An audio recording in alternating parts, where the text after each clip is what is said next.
출전하는데요. 가장 많은 인원 한 5만 명 정도를 출전시키는 대회는 뉴욕 마라톤 대회입니다.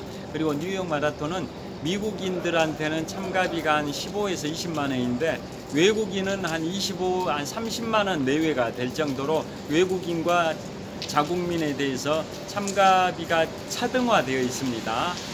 그 다음에 보스턴 마라톤 대회가 유일하게 그 세계 5대, 6대 마라톤 중에서 유일하게 참가 자격의 일정 기준 이내 완주한 기록이 있어야 출전할 수 있는데요. 그것도 최근 2년 이내에 완주한 기록이 있어야 됩니다. 그것도 연령대별로 기준 기록이 차등화되어 있습니다. 그래서 예를 들어서 30대 전반부 남성들, 즉 남자로서 만 30세에서 34세까지 30대 전반부 연령대의 남자는 풀코스를 최근 2년 이내에 풀코스를 3시간 10분 이내에 완주한 기록이 3시간 15분 이내에 완주한 기록이 있어야 되고요.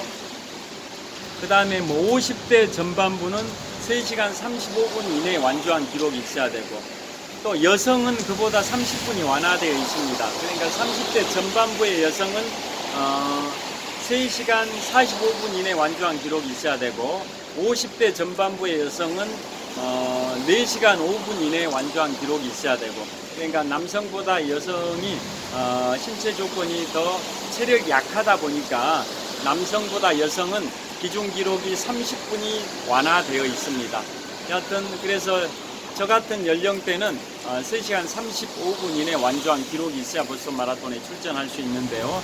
자, 제가 마라톤 3년 차였던 2004년 3월 14일 제75회 동아 마라톤 대회에서 그 당시에 나이는 만 35세였을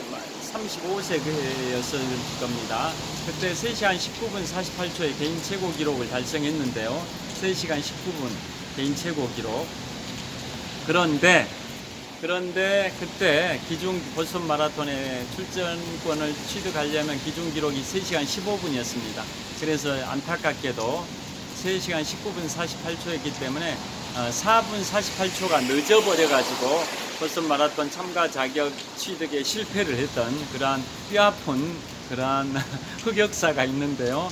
여하튼 보스턴 마라톤은 그런 기준 기록이 딱 엄격하게 정해져 있기 때문에 보스턴 마라톤에 출전한 것 자체만으로도 그 기량을 인정받는 겁니다. 왜냐? 최근 2년 이내에 우수한 기록으로 그 기준 기록 자체가 굉장히 엄격합니다. 최소한 그 연령대에서는 상위 한 10% 이내에 들어와야지 출전권이 부여된다라고 보시면 됩니다. 그래서 보스턴 마라톤에 출전한 것 자체만도 굉장히 실력을 인정받았다라고 검증받았다라고 평가를 받고 있는 대회가 세계 최고의 권위의 마라톤 대회이자 세계에서 가장 오랜 역사를 갖는 보스턴 마라톤 대회입니다. 그래서 보스턴 마라톤 100주년 정도 됐던 1997년이 보스턴 마라톤 100주년 때인데요. 그 무렵부터 참가 자격의 기준 기록 제한을 두고 있다고 제가 알고 있습니다. 자, 그 다음에 보스턴 마라톤 관련해서 또 재밌는 말씀을 드리겠습니다. 여성이 세계 최초의 42.19km를 언제 완주했을 것 같습니까? 여성이 42.19km 풀코스 26.4마일 105리길을 언제 최초로 완주했을까요? 그것은 1967년입니다. 1967년 보스턴 마라톤 대회, 그 당시만 하더라도 여성들한테는 마라톤 참가 자격을 안 줬습니다. 남성의 전유물이었습니다.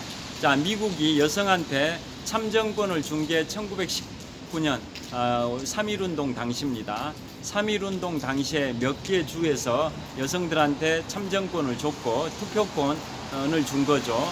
그리고 이듬해인 1920년에 대부분의 주에서 여성에게 참정권을 준 게 미국의 여성 참정권의 역사인데요.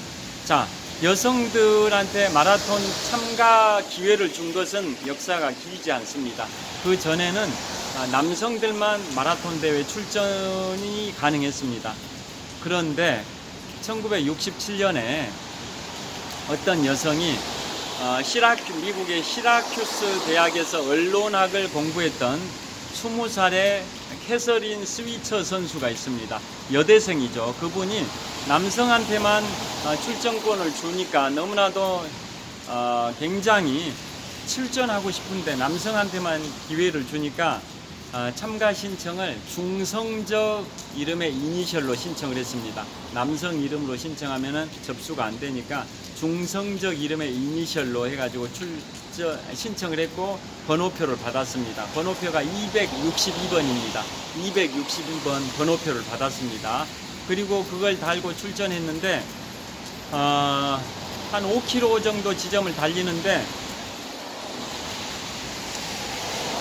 머리가 기니까 대회 조직위원회 위원장이 그걸 제지를 시켰습니다. 발견하고 대회 보스턴 마라톤 조직위원회 위원장이 기자들과 함께 버스를 타고 그 주로 갓길로 천천히 이동을 하다가 어떤 여성이 긴 머리의 여성이 262번을 달리고 있으니까 깜짝 놀랐죠. 왜냐?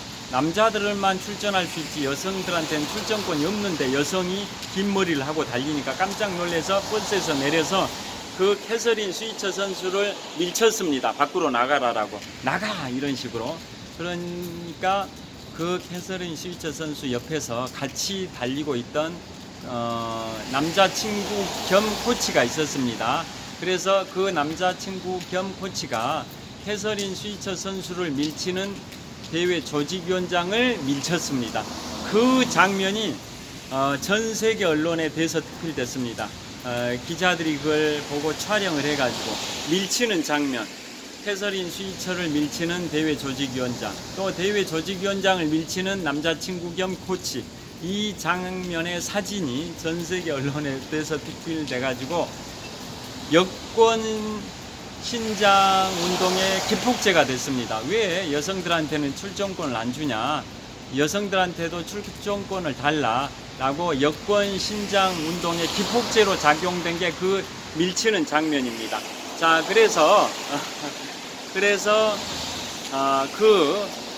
그로부터 4년 후인 1971년에는 세계 5대 마라톤 중에 하나인 뉴욕 마라톤에서 여성들한테 공식적으로 처음으로 세계 최초로 여성들한테 정식 출전권을 줬고, 이듬해인 1972년에는 보스턴 마라톤에서도 이제 여성들한테 출전 기회를 줬고요. 1984년 로스앤젤레스 올림픽에서 올림픽 최초로 여성들한테 이제 출전권을 줬습니다. 그러니까 올림픽에서 여자 마라톤이 신설된 건 1984년 로스앤젤레스 올림픽입니다. 자, 그래서 그 캐서린 스위처 선수의 그 번호, 1967년에 번호를 받았던 262번, 한 5시간 정도에 완주했습니다. 5시간 정도. 끝까지 밀치는데도 끝까지 달렸습니다. 그래서 42.19km를 세계 최초로 완주한 여성이 캐서린 스위처인데요. 그 1967년에 캐서린 스위처가 보스턴 마라톤에서 5시간 정도에 완주를 했고, 그때 번호 262번은 보스턴 마라톤에서 영구 결번 처리가 됐습니다. 그 캐서린 스위처 선수의 그 높은 뜻을 기르기 위해서 그 번호는 보스턴 마라톤에서 사용을 못합니다. 우리 프로야구에서도 유명 선수의 번호는 영구 결번 처리해가지고 그 번호를 다른 선수가 사용을 못하게 하듯이 캐서린 스위처 선수의 1967년도 배번호편 번호 262번도 영구 결번 처리돼서 캐서린 스위처의 전유물 번호가 됐습니다. 다른 선수들은 그 번호를 사용 못한다, 이런 의미입니다. 그래서 그 여성 최초 세계 여성 최초 풀코스 완주자가 1967년 캐서린 스위처 선수고요. 그로부터 50년이 지난 2017년에 이제 70살의 나이가 된 캐서린 스위처 선수가 또 보스턴 마라톤에서 완주를 했습니다. 지금부터 6년 전인 2017년 서윤복 선수가 돌아가셨던 연도이기도 하죠. 2017년에 캐서린 스위처가 70살의 나이에 또 한 번 보스턴 마라톤에서 우승이 아니라 완주를 했습니다. 물론 그 사이에 50년 동안 그 사이에 수차례 완주를 했었는데요. 이제 자신이 여성 최초로